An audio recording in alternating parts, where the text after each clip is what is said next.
বাংলাদেশের সর্বত্র যেখানে যেখানে জামাত ইসলামের প্রার্থীরা কাজ করছে, ভিডিওতে, ফেসবুকে সর্বত্র দেখা যায় তারা শুধু জান্নাত বিক্রি করে। কাজল আমাকে বললেন, এখানে বাংলাদেশ জামাত ইসলামের আমির সাহেব এসছেন, নির্বাচনী জনসভা করেছেন, আপনাকে আসতে হবে, একটা জনসভা করতে হবে। আমি বললাম, তোমার জনসভা করার প্রয়োজন হবে না,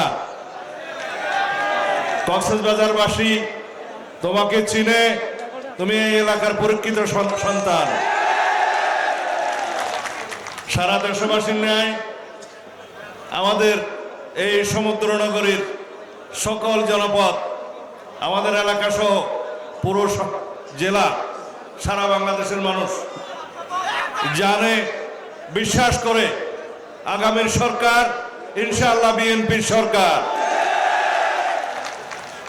কিছুক্ষণ আগে আমার ভাই মাওলানা ইসলামাবাদী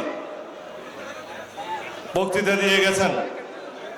তিনি হেফাজতে ইসলাম বাংলাদেশের যুগ্ম মহাসচিবদের একজন, আজিজুল হক ইসলামাবাদী। তিনি বলে গেছেন, এদেশের আলেম সমাজ বিএনপির সাথে আছে।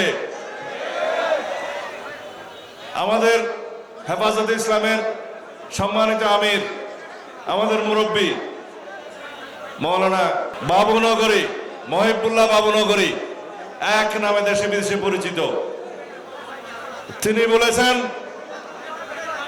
তিনি মওদুদি ইসলামে বিশ্বাস করেন না,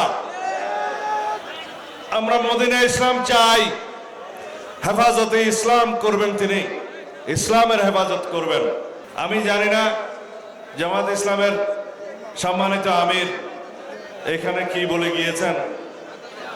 শুধু বাংলাদেশের সর্বত্র যেখানে যেখানে জামাত ইসলামের প্রার্থীরা কাজ করছে, ভিডিওতে, ফেসবুকে সর্বত্র দেখা যায় তারা শুধু জান্নাত বিক্রি করে। নাউজুবিল্লাহ। আল্লাহ রাব্বুল আলামিন ফয়সালা করবেন হাশরের ময়দানে, শেষ বিচারে কে জান্নাতে যাবে, কে দুজকে যাবে। রাসূলুল্লাহ সাল্লাল্লাহু আলাইহি ওয়াসাল্লামের উম্মত, তার সুপারিশ ছাড়া কেউ জান্নাতে যাবে না। শুধুমাত্র 10 জন পৃথিবীতে জান্নাতের সুসংবাদ পেয়েছিলেন, আশরায়ে মুবাশশারা। এখন বাংলাদেশ জামাত ইসলামী কি ইসলামের ঠিকাদারি নিয়েছে? আমরা কারা? আমরা বিসমিল্লাহির রহমানির রহিমের পার্টি, যারা সংবিধানে বিসমিল্লাহির রহমানির সংযোজন করেছেন। শহীদ রাষ্ট্রপতি জিয়াউর রহমান মহান আল্লাহর উপরে আস্থা এবং বিশ্বাস, পূর্ণ আস্থা এবং বিশ্বাস রাষ্ট্র পরিচালনার মূলনীতি হিসেবে তিনি সংবিধানে ধারণ করেছেন 1979 সালে। আমরা সেই দল